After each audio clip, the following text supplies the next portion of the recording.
La mejor conversación y las ideas más relevantes. Esto es el panelazo de www.copano.news. En La Clave 92.9. Un convenio millonario entre el Ministerio de Vivienda y Urbanismo y una fundación que representa a la pareja de la diputada Catalina Pérez ha generado polémica y dudas sobre un posible conflicto de interés. La parlamentaria envió un oficio a Contraloría para aclarar la situación y defendió su gestión. El convenio, que suma 426 millones de pesos, tiene como objetivo erradicar campamentos en la región de Antofagasta. Sin embargo, ha sido cuestionado por algunos sectores políticos, como el diputado Andrés Celis, quien acusó a Pérez de presentar una ley antipitutos en 2018 y luego beneficiar a su pareja con el convenio. El Seremi de Vivienda y Urbanismo de Antofagasta, Carlos Contreras, presentó su renuncia por esta controversia. Tenemos al gran Alberto Mayol para poder entender las últimas implicancias políticas y lo que expresa la población este evento. ¿Cómo estás, Alberto? Hola, Alberto. Hola. ¿Qué tal? ¿Cómo están ustedes? Un gusto saludarles. Oye, un placer escucharte desde las Europas. Primero, Catalina Pérez como personaje, en torno a tu experiencia y tu mirada, me parece relevante escuchar.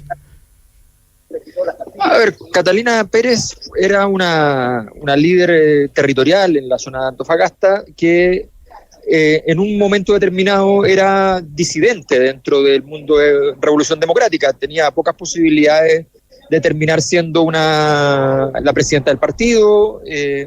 Sin embargo, hay un giro en un momento determinado. En ese momento, los territoriales de Revolución Democrática, la gente que construye el partido en cada territorio, que dentro del Frente Amplio son grupos que tienen incidencia, presionaban mucho respecto al centralismo de las decisiones y a que había una especie de grupo que configuraba la élite del partido, que era muy difícil de derrotar. Y en ese contexto estaban, obviamente, Giorgio Jackson, Crispi, en los grupos principales, donde incluso ya hay personas que ya no están, como Javiera Parada, o sea, los grupos de la élite de Revolución Democrática que habían configurado el partido originalmente. Bueno, de pronto, en una jugada que probablemente en términos políticos bastante certera, Giorgio Jackson gira y se va a apoyar la candidatura de Catalina Pérez.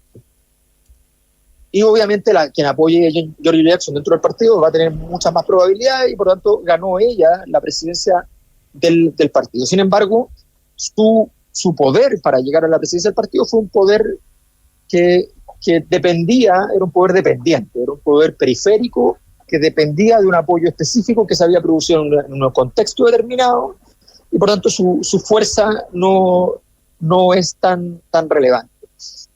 Esto es bien importante de entender porque finalmente, más allá de las peripecias posteriores, lo cierto es que hoy día Catalina Pérez es bien difícil que tenga, más allá del apoyo natural que tenga un partido con una diputada en su partido, es bien relevante entender que no es un personaje con el cual se vaya a montar una gran guerra por parte de la Revolución Democrática. Sí, son esos nombres que hay que cuidar porque son diputados, pero que ya no pertenecen. Fue presidente del partido, ok, pero ese tipo de cosas en el Frente Amplio no son tan importantes como en otros partidos que tienen mucha más conciencia de esos cuidados, de esos recaudos.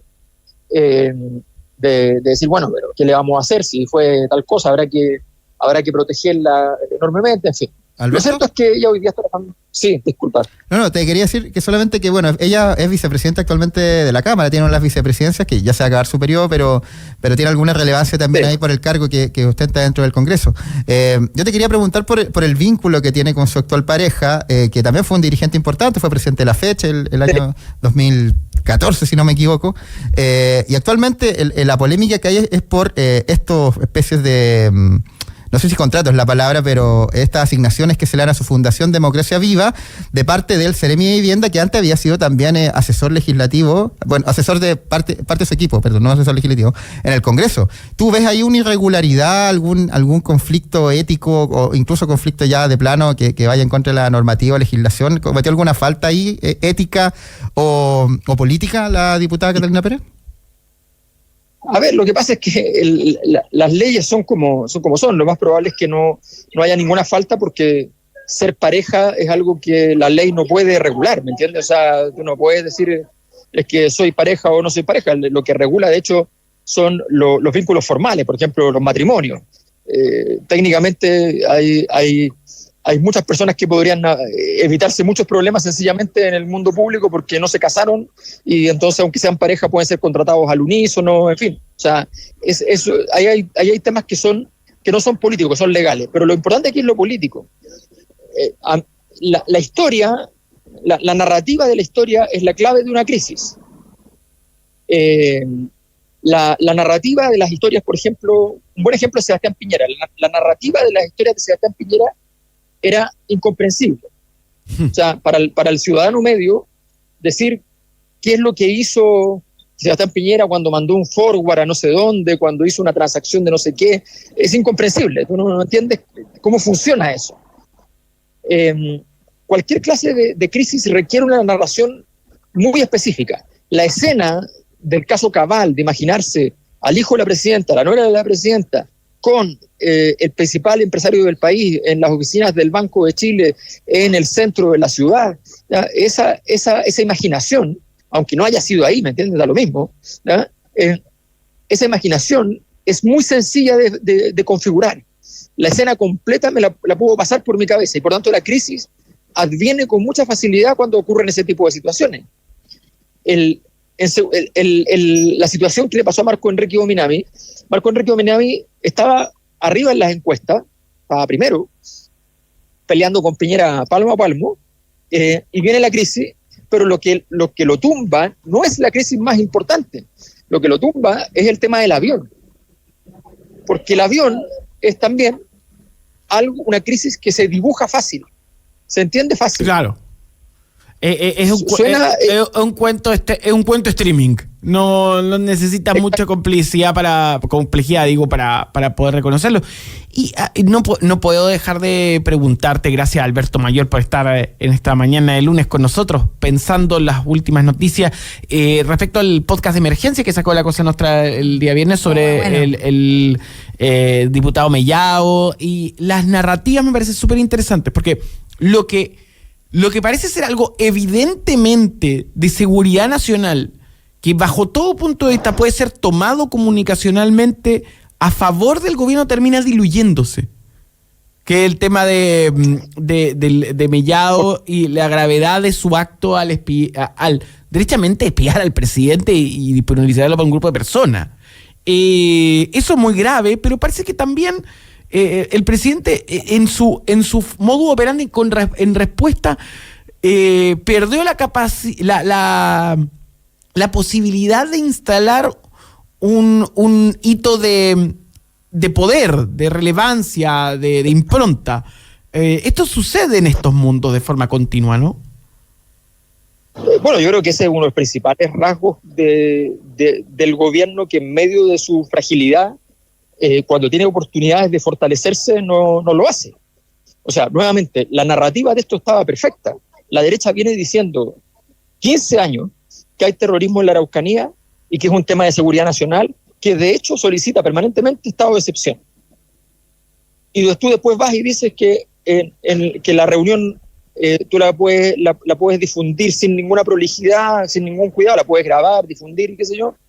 Aunque tú permanentemente estás diciendo que ese es un tema de seguridad nacional, en circunstancias que si tú expones un tema de seguridad nacional sin una mediación institucional para evaluar cómo se va a comunicar aquello, puede ser que entonces, si tú dices que hay terrorismo, que los terroristas vayan a usar esa información a su favor. Es evidente que la oportunidad de la narrativa, volvemos al mismo tema, la oportunidad de la narrativa era espectacular. La narrativa de Catalina Pérez se arma con la existencia de su pareja. Esa es la clave.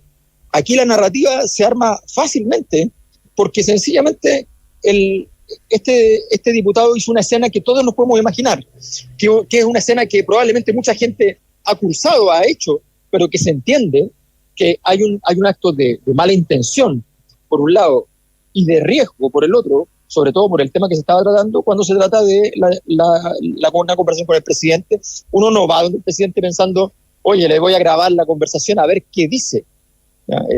Es muy de mala fe, y es un acto además que propicia al menos un análisis respecto a los riesgos que supone. Bueno, el gobierno decidió mantenerlo en el espacio de la fiscalía, para que se entienda, cuando la investigación está en fiscalía, no hay nadie que vaya apuntalando la investigación como parte interesada para que funcione. Está en fiscalía y ya está. Se investigará en los tiempos que se pueda y cuando se pueda.